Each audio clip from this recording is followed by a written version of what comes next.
Chers apprenants, ici nous allions parler des accidents de la circulation sanguine.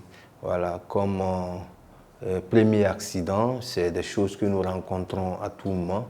Et quand on parle d'hémorragie, c'est que c'est une artère qui a été sectionnée suite à un accident par exemple, ou soit c'est une veine qui a été sectionnée, ou soit c'est un capillaire qui a été sectionné. Voilà, l'un dans l'autre, on dira, lorsqu'il s'agit d'une artère, on dira hémorragie artérielle. Voilà, donc en premier tiret,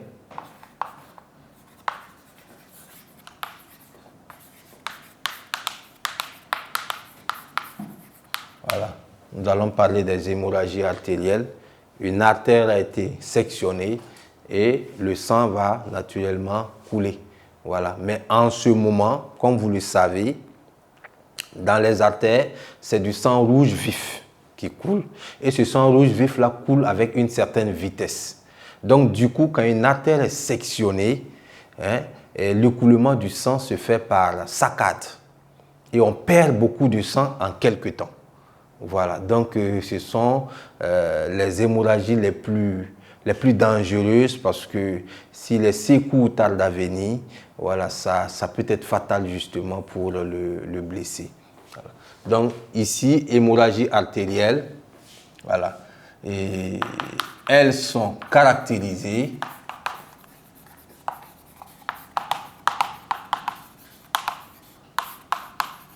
voilà, par des jets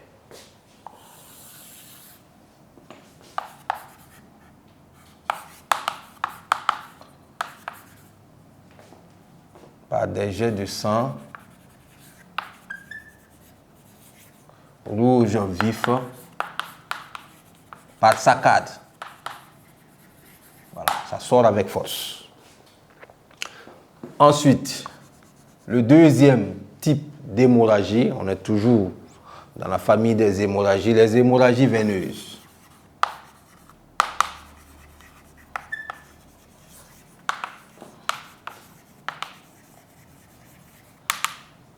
Voilà, les hémorragies veineuses, quand on dit veine, vous devez comprendre qu'à l'intérieur de la veine, c'est du sang rouge sombre qui circule, du sang chargé justement de gaz carbonique. Et au niveau des veines, on l'a dit, le sang coule lentement.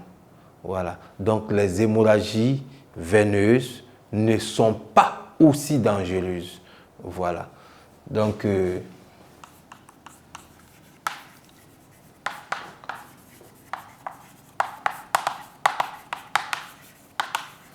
elles sont caractérisées par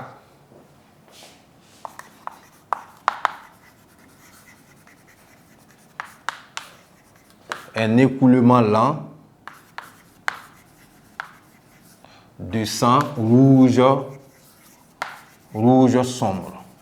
sombre du sang qui est riche en gaz carbonique. Voilà. Et enfin,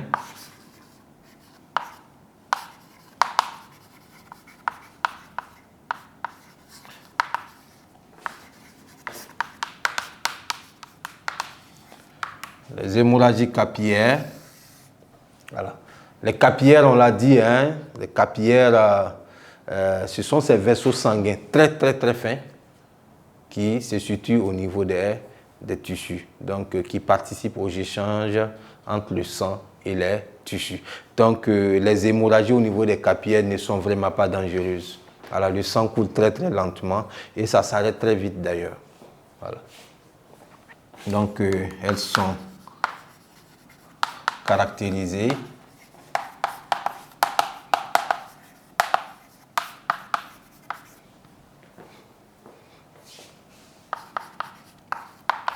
par un écoulement très lent, voilà, du sang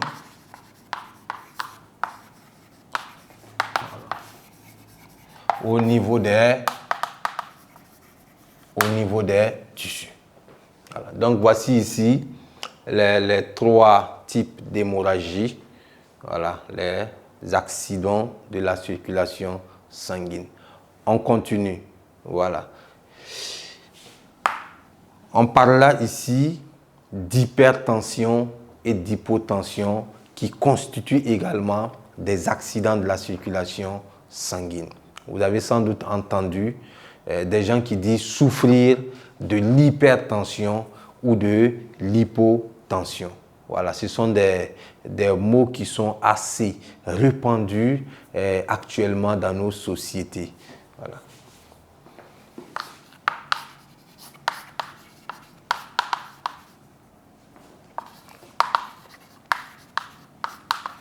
L'hypertension artérielle. Donc, je vais un peu m'attarder sur cette question parce que ici, quand on parle de tension artérielle, la tension artérielle est relative justement à la vitesse de la circulation du sang dans l'organisme. Voilà.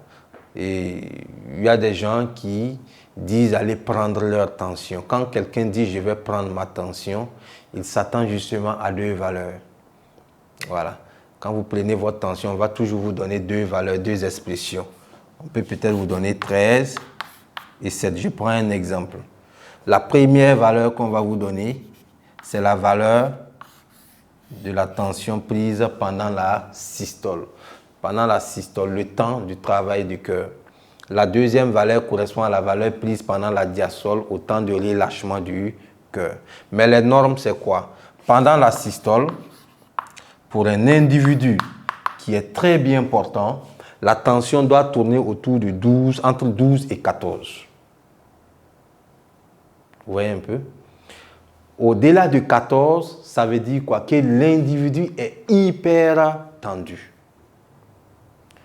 Mais maintenant, pendant la diastole, les valeurs qui constituent les normes doivent tourner autour de 7 et 9 pendant la diastole. En deçà de 7, ça veut dire quoi? Que l'individu est hypotendu. Voilà. Donc une valeur, par exemple, 13 et 7. Hein? Un individu X qui part prendre sa tension, on lui donne 13, 7. 13 déjà se situe dans la norme au niveau de la systole et 7 se situe dans l'intervalle. Donc ça veut dire que cet individu a une tension normale. Il n'est ni hypertendu, il n'est ni hypotendu. Mais quelqu'un qui va prendre sa tension 12, 5. Ça veut dire quoi? Que pendant la systole, le sang circule correctement, mais pendant la diastole, il y a problème. Il y a une circulation lente du sang. Et cet individu, on dira qu'il est hypotendu. Celui qui présente 16, 8. Vous voyez qu'il n'est pas également dans l'intervalle. Pendant la systole, la norme c'est 12, 14. Lui, il a 16, il est au-delà. Ça veut dire quoi? Que le sang circule plus vite et ce n'est pas bon. On dira qu'il est hypertendu. Il souffre de l'hypertension. Voilà. Ce ne sont pas des maladies microbiennes. Ce sont des maladies dues justement à des dysfonctionnements. Voilà. Donc, il va de soi que nous contrôlions notre tension régulièrement. En principe, chacun devait avoir un tensiomètre chez lui et prendre sa tension, même si c'est chaque matin ou chaque 2 jours, c'est très important. Voilà. Mais maintenant, la prise de tension, il faut faire attention. Voilà. Parce que quand vous prenez par exemple des excitants, du Nescafé le matin, voilà, vous prenez du Nescafé, ou bien après une course, hein, après le sport, vous partez vous asseoir et vous prenez votre tension. Non, vous aurez des valeurs qui ne seront pas justes. Parce que c'est sûr que si vous prenez une tension, votre tension plutôt, après avoir pris un excitant, l'excitant augmente la circulation sanguine. On peut vous donner cette valeur par exemple, 16 et 8. Et vous-même, vous allez vous déclarer hypertendu, pourtant vous n'êtes pas hypertendu. Donc la tension, il faut la prendre sans excitant. C'est bon le matin au réveil, vous prenez votre tension. Ou soit, même pendant la journée, de toute façon, il faut vous asseoir quelque temps. Dans les pharmacies, en tout cas, c'est indiqué quand vous arrivez pour prendre votre tension. Et on vous demande justement de vous asseoir pendant quelques minutes, une trentaine de minutes ou 45 minutes, pour rétablir votre circulation sanguine. Sans quoi, la valeur prise, la tension prise très rapidement va donner une valeur qui ne correspond pas réellement à votre situation. Voilà. Donc, il y a l'hypertension et à l'hypotension. Donc, pour celui qui m'a bien suivi, dès lors que vous avez les valeurs, vous devez directement tirer une conclusion. Est-ce que je suis hypotendu ou est-ce que je suis hypertendu ou est-ce que j'ai une tension normale? Voilà.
Chers apprenants, donc là nous sommes en face de